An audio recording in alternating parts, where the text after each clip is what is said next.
मैं अपने आप में योग्य नहीं हूं, लेकिन वो योग्य है। वो मुझसे ज्यादा योग्य है। मैं कई बार इतना योग्य नहीं हो सकता हूं, लेकिन वो योग्य है।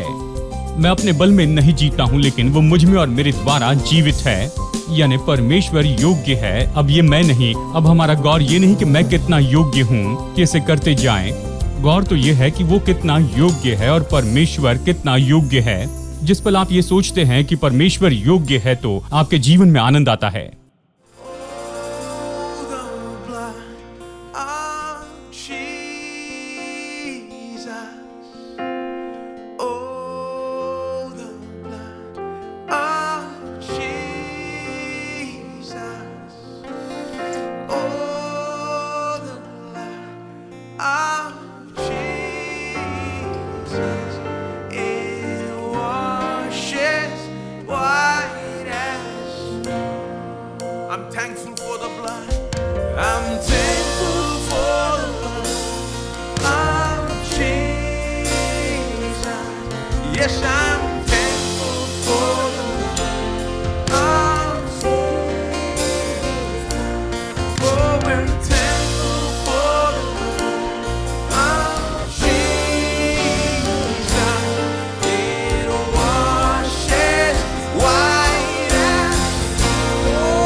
हम अनुग्रह को देख रहे हैं और मैंने आपको बताया कि अनुग्रह को समझने के लिए हमें उद्धार को देखना होगा।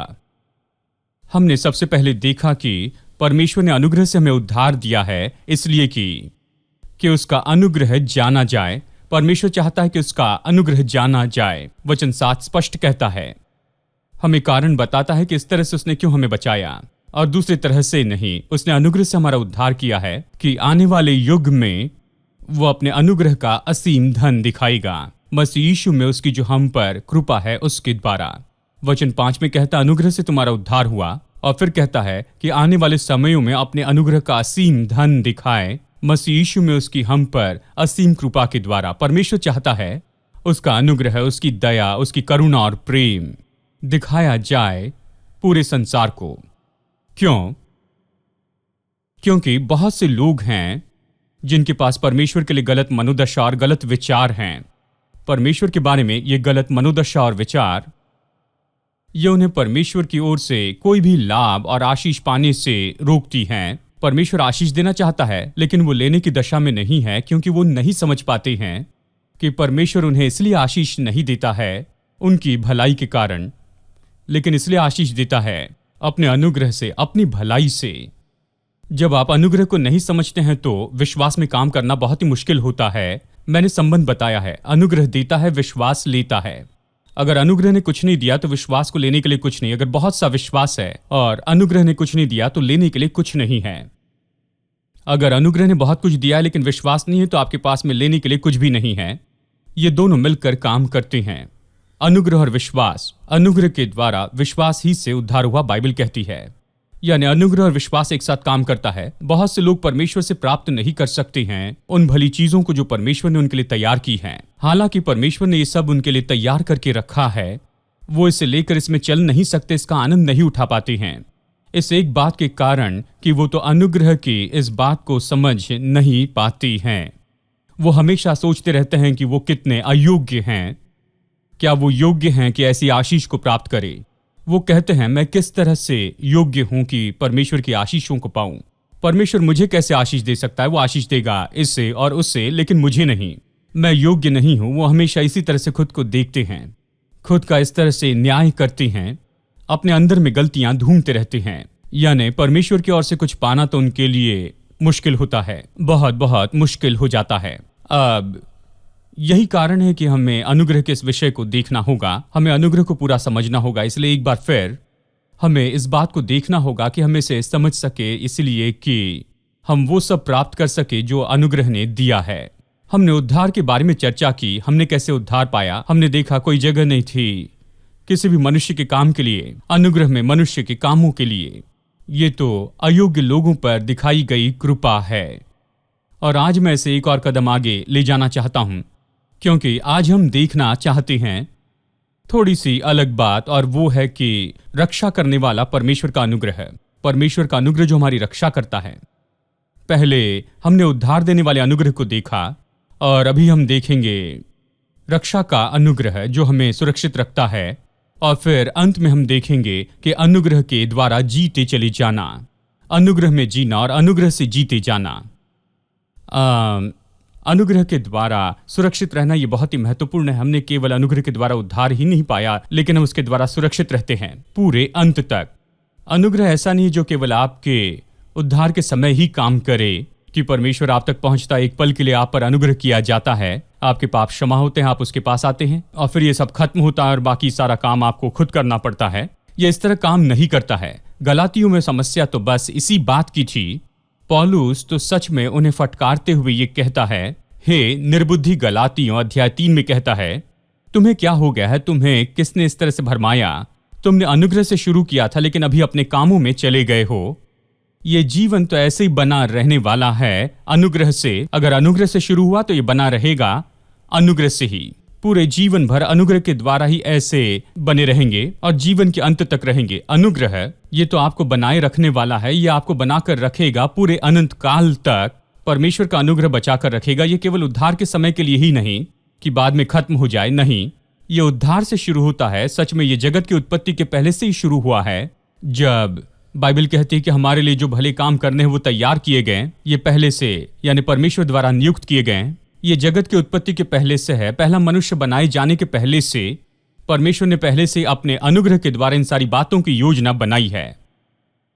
और वह हमें इसलिए उद्धार देता है कि हम परमेश्वर के उद्देश्य में प्रवेश कर सके।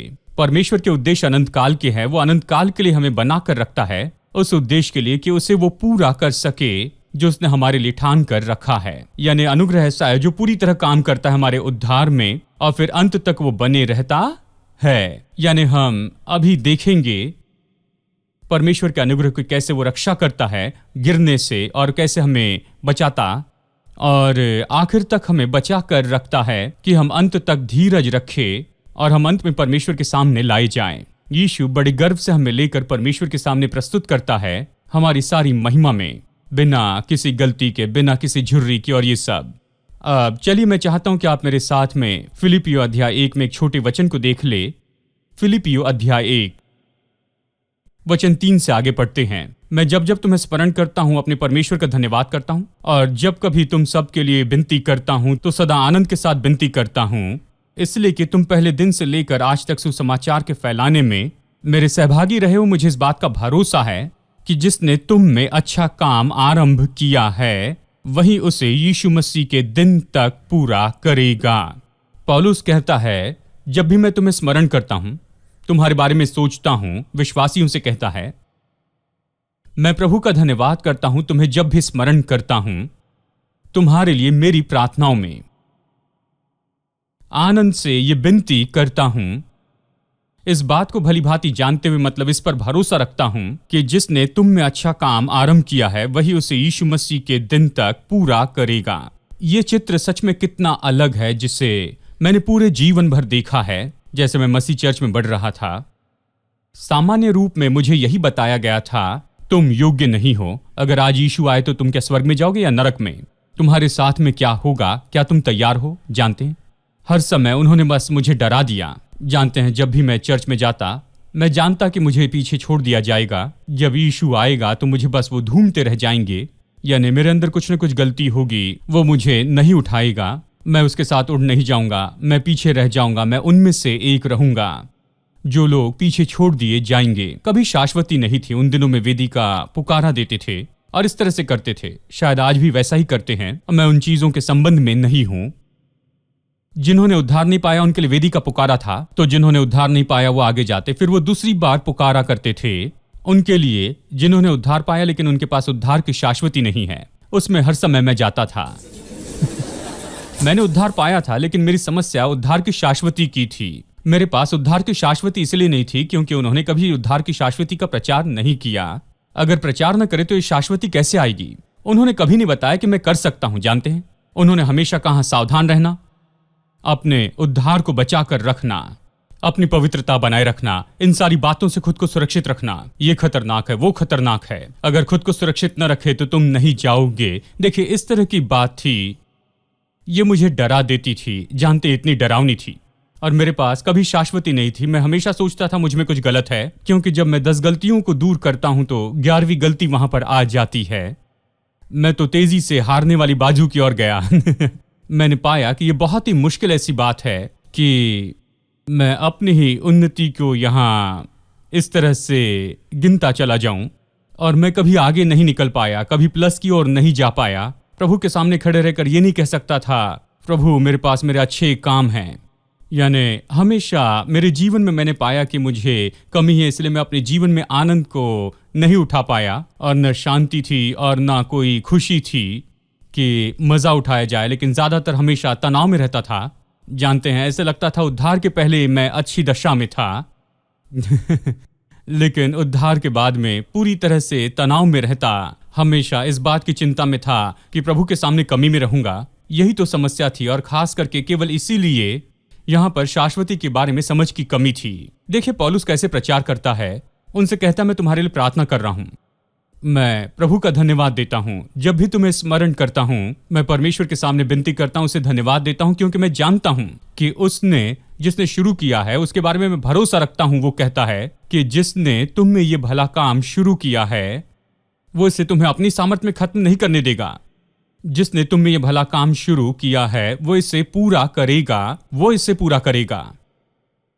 यीशु मसीह के आने के दिनों तक वो अंत के बारे में कहता है। उसने भला काम शुरू किया है, अंत तक वो तुम्हें लेकर चलेगा।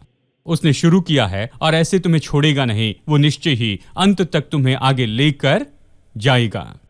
तो वो इसे कैसे करेगा? बाइबल कहती है परमेश्वर ने अपने अनुग्रह में पहले से तैयार किए ऐसे बहुत से प्रयोजन कि हमें सुरक्षित रखे अंत तक।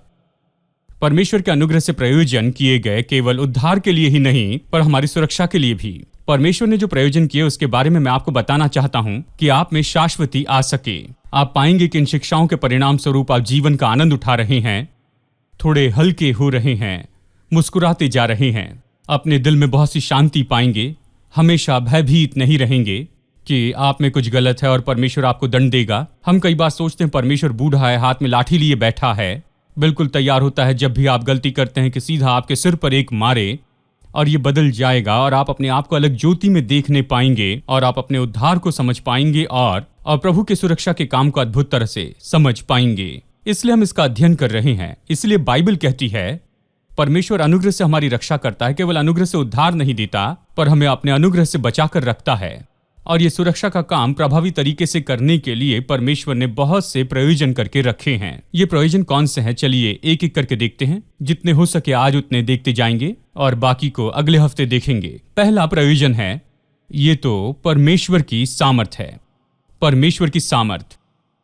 अब परमेश्वर की सामर्थ तो महान है, ये सारी सामर्थ से महान है और परमेश्वर की वो सामर्थ वो काम कर रही है कि उसके लोगों की रक्षा करे, बचा कर रखे।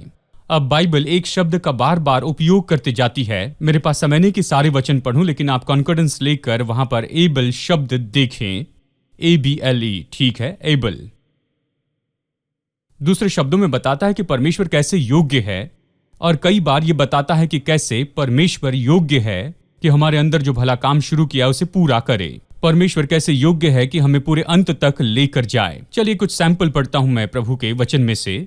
चलिए पहले रोमियो 8 में से हम पढ़ते हैं। ये वचन सीधा यहां पर नहीं दिखता है लेकिन यहां उपयोग किया गया है। रोमियो अध्याय 8 वचन 38 और 39। क्योंकि मैं निश्चय जानता हूं कि न मृत्यु, न जीवन, न स्वर्गदूत, न प्रधानताएं, न वर्तमान, न भविष्य, न ऊंचाई, न गहराई, न कोई और सृष्टि हमें परमेश्वर के प्रेम से जो हमारे प्रभु यीशु मसीह में है अलग कर सकती है। इस वचन के बारे में सबसे महत्वपूर्ण बात तो ये है, ये बड़ी लिस्ट है, ठीक है। जैसे आप ये वचन पढ़ते हैं तो आपके सामने सूची आती है। ये लिस्ट क्या है? बहुत सी बातें बताई गई हैं।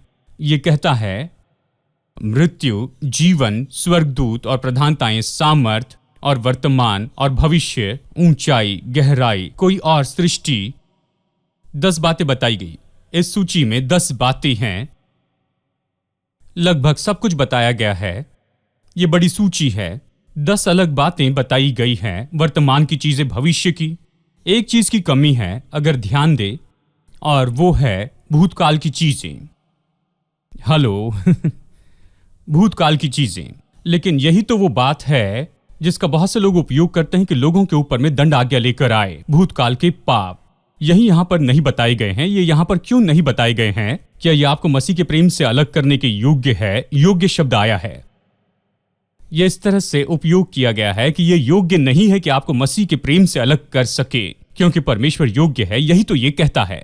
ये योग्य नहीं है। इनमें से कुछ भी योग्य नहीं है कि आपको मसीह के प्रेम से अलग कर सके, मसीह में परमेश्वर के प्रेम से, क्योंकि परमेश्वर योग्य है कि आपकी रक्षा करे। अब यहां पर यह क्यों नहीं बताया गया? भूतकाल के पाप क्यों नहीं बताए गए हैं? क्योंकि पहले ही इससे निपट लिया गया है। यह तो अभी कोई मुद्दा नहीं है। जहां तक कि हमारे जीवन की बात आती है, पाप तो अभी कोई मुद्दा नहीं है। अगर आप पाप करते हैं, सभी लोग ये सवाल पूछते हैं, अगर मैं पाप कर दूं तो? खैर कोई बात नहीं, क्योंकि पहला यूहन्ना 1:9 ये कहता है, अगर पापों का अंगीकार कर ले, वो विश्वास योग्य और धर्मी है कि आपके सारे पापों को क्षमा करे और आपके सारे अधर्म से शुद्ध करे। ये निपट लिया गया है कलवरी के क्रूस के ऊपर। वहां जो लहू बहाया गया और वहां पर जो कुछ भी किया गया, ये एक बार हमेशा के लिए उपाय है। आपके भूतकाल के पाप, वर्तमान के पाप, भविष्य के पाप, सारी बातों से निपट लिया है। परमेश्वर ने इससे निपट लिया है, यानी इन सब से निपट लिया गया। जो लहू वहां पर बहाया गया आपके पापों के लिए, अब से लेकर पूरे अनंत काल तक, देखिए अभी कोई भी ऐसा मौका नहीं है कि आपके साथ में कभी कुछ हो, नकारात्मक रूप में कुछ हो, क्योंकि पाप अब परमेश्वर के सामने कोई समस्या नहीं है।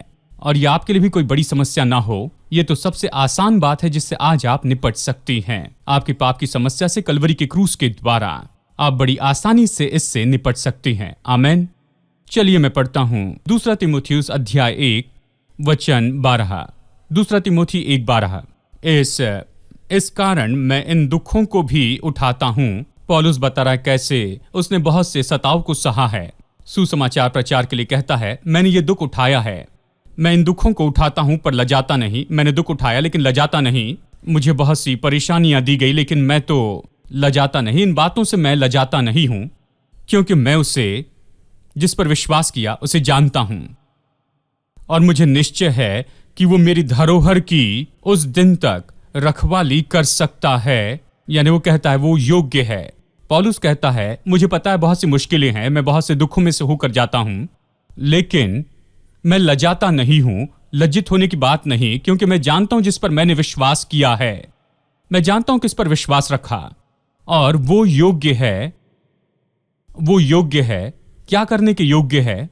वो योग्य है कि वो मेरी धरोहर की उस दिन तक रखवाली करते जाए जो मैंने उसे सौंपा है। मैंने जो कुछ उसे सौंपा है वो उसके हाथों में सुरक्षित है पूरे अंत तक। उस दिन तक मतलब वो अंत के बारे में कहता है। वो कहता है मैंने अपना जीवन उसे सौंपा है, मैं उसके हाथों में हूं। अब मैं मेरा नहीं हूं, अब मैं जीवित नहीं लेकिन मसीह मुझ में जीवित है। मैंने अपने आप को उसे दिया है। क्या आप ये आज कह सकते हैं? अगर आपने अपना जीवन परमेश्वर को दिया, आप उसके हाथों में हैं, तो परिस्थितियों की चिंता करते न बैठें और आपको इस बात की परवाह नहीं करनी है कि क्या हो रहा है, क्योंकि जब ये मुश्किलें आती हैं, ये सारी बातें आती हैं, तो आपको इस तरह से देखना है कि आप परमेश्वर के सामर्थी हाथों में हैं। परमेश्वर योग्य है कि वो अपने अनंत काल के उद्देश्यों को पूरा करे, चाहे कुछ भी क्यों ना हो। आपको खड़े होकर कहना, मैं जानता हूं कि मैं किस पर विश्वास करता हूं, और मैं निश्चित ही जानता हूं, मैं इसे जानता हूं कि वो योग्य है। देखिए, यहां पर ऐसा कुछ नहीं कि आप कैसे योग्य है कि इसे पूरा कर सके, लेकिन चर्च में यही तो बड़ी समस्या है। वो हमेशा ये कहते हैं कि क्या मैं योग्य हूं। वो तो हमेशा मेरे सामने इसी एंगल से आते कहते थे कि क्या तुम योग्य हो, क्या तुम अपनी पवित्रता बनाए रख सकते हो, क्या इस तरह का जीवन तुम जी सकते हो, क्या तुम पवित्र जीवन जी सकते हो। जानते देखिए, परमेश्वर जानता था मैं पवित्र जीवन जीने की कोशिश कर रहा था, लेकिन क्या मैं योग्य हूं? मैं अपने आप में योग्य नहीं हूं, लेकिन वो योग्य है। वो मुझसे ज्यादा योग्य है। मैं कई बार इतना योग्य नहीं हो सकता हूं, लेकिन वो योग्य है। मैं अपने बल में नहीं जीता हूं, लेकिन वो मुझ में और मेरे द्वारा जीवित है। यानी परमेश्वर योग्य है। अब ये मैं नहीं, अब हमारा गौर ये नहीं कि मैं कितना योग्य हूं कि इसे करते जाएं। गौर तो यह है कि वो कितना योग्य है और परमेश्वर कितना योग्य है। जिस पल आप ये सोचते हैं कि परमेश्वर योग्य है, तो आपके जीवन में आनंद आता है। क्या आप अपने अंदर में कुछ कमी घटियों को देखते हैं, ऐसी कुछ बातें जिसमें आप पूरी तरह से सिद्ध नहीं? तो इसके लिए खुद को मारते न जाएं। बस कहिए, मैं जानता हूं किस पर विश्वास किया। मैं जानता हूं जो कुछ मैंने उसे सौंपा है उसे वो उस दिन तक सुरक्षित रखेगा। वो योग्य है। वो योग्य है। मैं जैसे हूं वैसे वो मुझे ले सकता है। मैंने चाहे हजारों गलती की हो, हजारों गलतियां की हो, ऐसे दिखता है कोई इसे सही नहीं कर सकता है। मैं कोशिश करता हूं, मैं भी नहीं कर पाता, लेकिन परमेश्वर योग्य है। इस मसीह जीवन के बारे में अद्भुत बात यह है कि परमेश्वर योग्य है, तो मैं अपने आप को उसे सौंप देता हूं। मैं प्रतिदिन अपने आप को उसे सौंप देता हूं और मैं उसकी इच्छा में रहता हूं। जहां वो चाहता है वहां पर जाता हूं। जो वो चाहता है मैं वही कहता हूं और जो वो चाहता है मैं वही करता हूं। और इस तरह से उसे अवसर मिलता है कि मुझ में काम करे और मुझे वो आकार दे और वो रूप दे जैसे वो चाहता है वैसे मैं बनूं। वो योग्य है। जब वो शुरू करता है तो निश्चित हो जाए वो पूरा करेगा। वह ऐसा नहीं करता कि कुछ शुरू करे और फिर कहे मैं इसे नहीं कर सकता हूं। हाँ, मैं नहीं कर सकता हूं। एक दिन मैं अपनी घड़ी को लेकर गया घड़ी रिपेयर करने वाले के पास में। यह दूसरे देश की बात है। वो लोग तो बहुत माहिर होते हैं। बहुत ही सुंदर घड़ियों की दुकान थी और बहुत ही महंगी घड़ियां बेच रहे थे।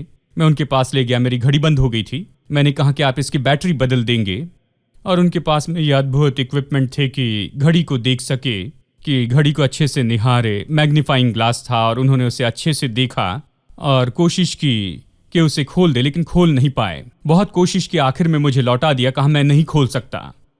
मैंने कहा इसका मतलब यह है? इसके लिए कोई जवाब नहीं। उन्होंने कहा मैं नहीं खोल सकता, मैं क्या कर सकता हूं? मैंने कहा बस इसकी बैटरी बदल दीजिए। उन्होंने कहा मैं इसे खोल नहीं सकता हूं। मैंने कहा मैं आपके पास में लेकर आया क्योंकि मैं इसके बारे में कुछ नहीं जानता हूं और आप तो घड़ी सुधारने वाले, आपको सुधारना है। उन्होंने कहा मैं नहीं खोल सकता हूं। मैं योग्य नहीं हूं, लेकिन परमेश्वर योग्य है। देखिए, बात तो यही है। जीवन में ऐसी बहुत सी बातें हैं जिन्हें हम खुद देखकर इस तरह से कहते हैं हम योग्य नहीं, लेकिन परमेश्वर योग्य है।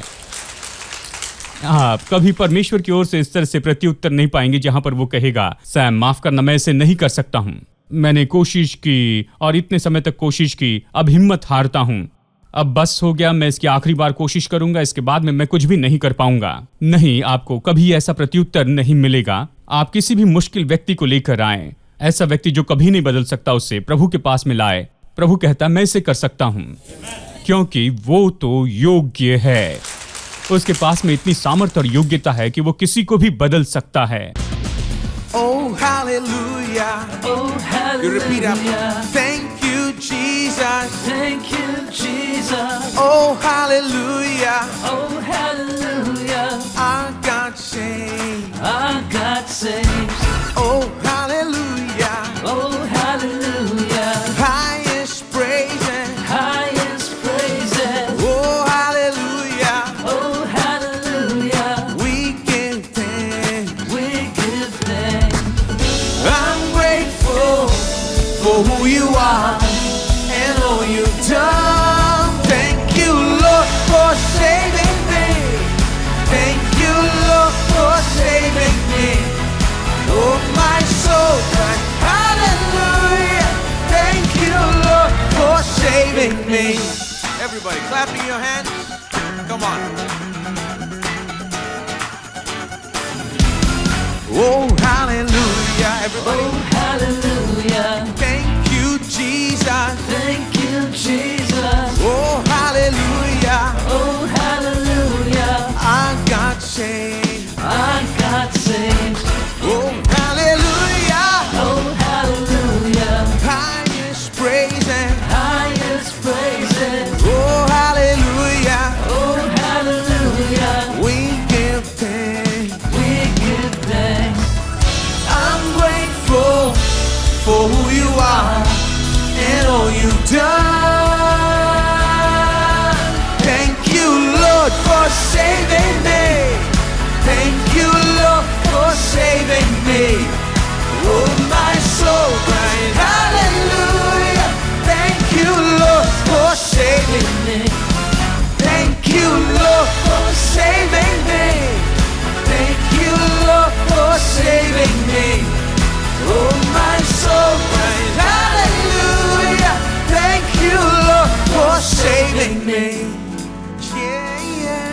been so good, you've been so good. Thank you, Lord, I thank you. My heart is full, my heart is full. I love you, Lord, I love you. Sing it. You've been so good, you've been so good. I thank you, Lord, I thank you. My heart is full, my heart is full. I love you, Lord, I love you. You've been so good, you've been so good. I thank you, Lord, I thank you. My heart is full, My heart is full. I love you, Lord, I love you. You've been so good, you've been so good. I thank you, Lord, I thank you. My heart is full, my heart is full. I love you, Lord, I love you. Thank you, Lord, for saving me. Thank you, Lord, for saving me. Oh, my soul cries, hallelujah. Thank you, Lord, for saving me. Thank you, Lord, For saving me. thank you, Lord, for saving me. Oh, my soul cries, hallelujah. Thank you, Lord. For saving One more me. time. Thank you, Lord, for saving me. Thank you, Lord, for saving me. Oh, my soul cries, hallelujah. Thank you, Lord, for saving me.